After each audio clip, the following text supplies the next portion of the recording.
Hello, welcome to the Coral Safety Processes training. I am Dr. Barbara Warnes, a trial manager at the Bristol Trial Centre at the University of Bristol.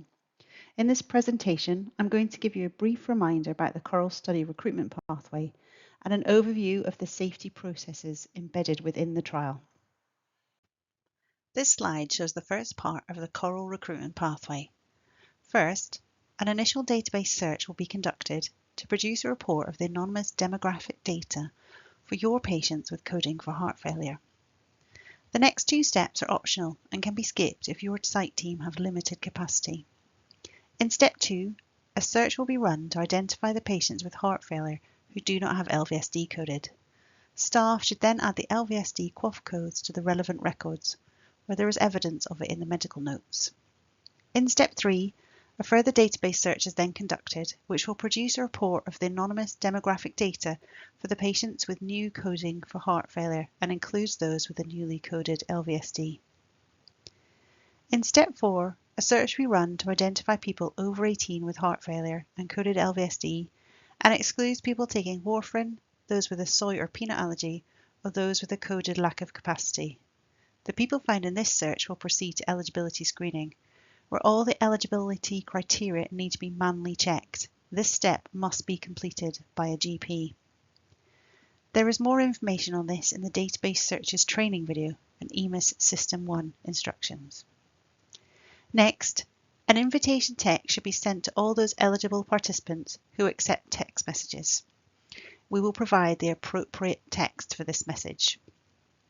In step 6, the final list of eligible participants will be uploaded to DocMail, who will send out the invitation packs in the post. These packs contain an invitation letter on headed paper, a brief study summary, an expression of interest form, which can also be completed online, and a prepaid envelope. In the final step, at least 2 weeks afterwards, non-responders will be contacted by phone by staff from the GP practice to see if they're interested in taking part. The Coral BTC team will provide you with a list of non-responders. Help may be available from your local RDN team for this step. After we receive an expression of interest at the Bristol Trial Centre, the Coral team will call the participant to verbally check the relevant eligibility criteria with them. If a participant is eligible and happy to take part, they then give their informed consent. This can be done on paper or online and will mostly be by remote consent, so over the phone. However, if your site has capacity and you would like to offer this, participants can come into the practice to complete the consent process. This will only be offered if you agree to it. RDN Agile teams may also be able to assist with this. After giving informed consent, the participant completes the baseline questionnaire. We then ask a GP to confirm that the participant is still eligible according to their medical records. This step is to make sure nothing has changed, such as the participant hasn't started taking warfarin or is newly pregnant since the first eligibility check. To complete this step, you'll be sent an email with a link to click on that will take you to a form to complete. We cannot send participant identifiers in this email and will only supply you with a Coral Study ID. You will need to confirm the identity of your patient from the spreadsheet that you completed at the first eligibility check. A clinical member of the Coral Trial Management Group will then sign the e-prescription for the participant. The participant will be randomised to have either active CoQ10 or placebo, and the first batch of study capsules will be sent to the participant's home free of charge from pharmacy to you. Neither the Coral BTC team or the participant or you will know which capsules they have been allocated. This will only be known by staff at Pharmacy to You for dispensing the capsules, and the pharmacy at University Hospital, Bristol and Weston for emergency unblinding. Here is a reminder about some important things to note for the Coral study. If a participant is prescribed warfarin during the study, please inform them to stop taking the Coral study medication and to contact the Coral study team. If a participant is on hypertensive, please ensure that the standard monitoring of blood pressure takes place and report any changes of concern to the Coral study team. Finally, participants who become pregnant will be asked to stop taking the study medication immediately. They will continue to be followed up until the end of the study. I am now going to go through some safety reporting requirements that have come out of a recent MHRA inspection at the University of Bristol. As a reminder, good clinical practice states that the rights, safety and well-being of the trial subjects are the most important considerations and should prevail over the interests of science and society. There are two reasons to report safety events in trials. The first one is to collect data to report on outcomes, and the second is for the MHRA reporting requirements. Safety events are defined as any untoward medical occurrences that represent a change in a clinical condition. And as a principal investigator on the CORAL study, you must have full oversight of the safety of the patients who are taking part in the study. I will now go through the safety reporting processes for CORAL. The CORAL team may hear about a safety event first. This may be through follow-up questionnaires or if a participant contacts us directly to report an adverse event. If a CORAL participant lets a member of the central CORAL team know about a safety event, we will complete the appropriate form with as much information as possible. We may need to contact the participants to find out some more information from them. We will email you the form from our nhs.net email with instructions about the sections that we need you to complete. Please follow the instructions and return the form to us with an email from the PI confirming their assessment of relatedness.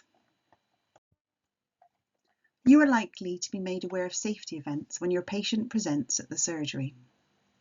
We are also asking PIs to complete regular reviews of the patients who are taking part in CORAL to check for any unreported safety events. We have suggested a monthly review. We expect each surgery to recruit around 15 participants and follow-up is for 12 months. These reviews may be supported by an administrator at your practice, as long as the PI is the one to assess the event. In the instance that you become aware of an untoward medical occurrence that represents a change in a clinical condition, the PI must first record the assessment of the event in the medical notes.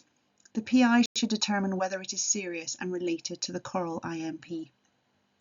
Second, they must decide how to report the event using the GP safety reporting requirements flowchart, which I will go through now. This is a copy of the GP safety reporting flowchart, which is also available in the study handbook. The flowchart and countdown start when the PI is made aware of an adverse event. The first step is for the PI to decide whether the event is serious, i.e. it meets any of the serious criteria listed here on the right. The next decision is whether the event is causally linked to the CORAL study medication or the IMP. There are 5 categories for relatedness. If the PI or delegated clinician deems the event to be possibly, probably or definitely related to the IMP, this is an adverse reaction. Reporting requirements depend on the category of the event. I will go through how to report the events in the next few slides.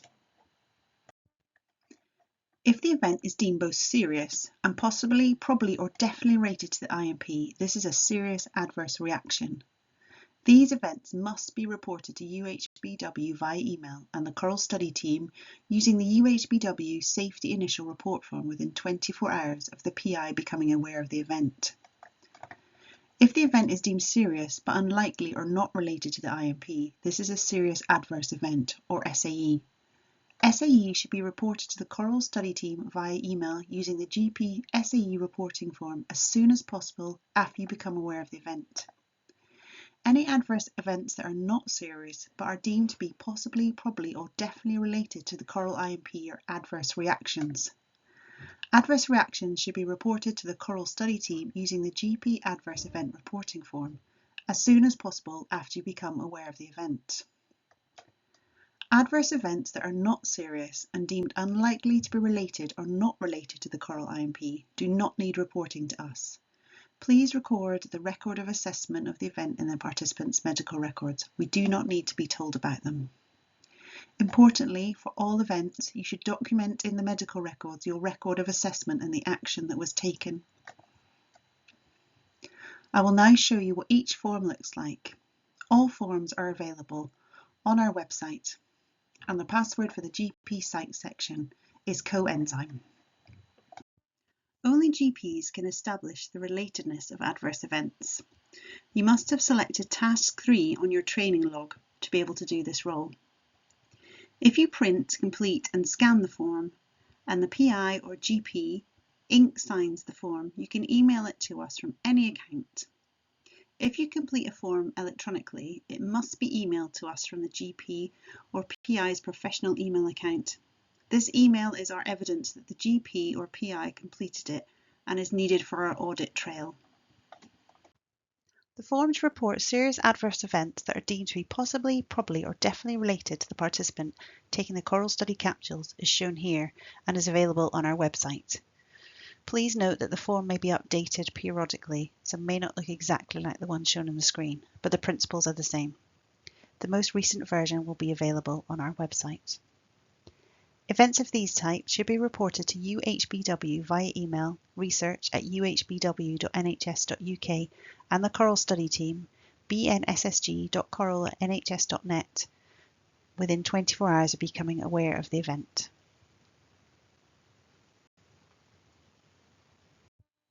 Please then complete sections 5 to 9. Importantly, for section 7, only a delegated clinician can assess causality and expectedness. Note that only the events listed in the protocol and shown here are expected of the IMP. If the event you are describing in this form is not one of the ones listed here, then it is an unexpected event. Please also complete section 8 if you need to add further information, and then section 9 to complete details about the PI or delegated individual at your site. Finally, please add details of the person completing the form in section 10 if it is different from the PI or delegated clinician detailed in section 8 of the form.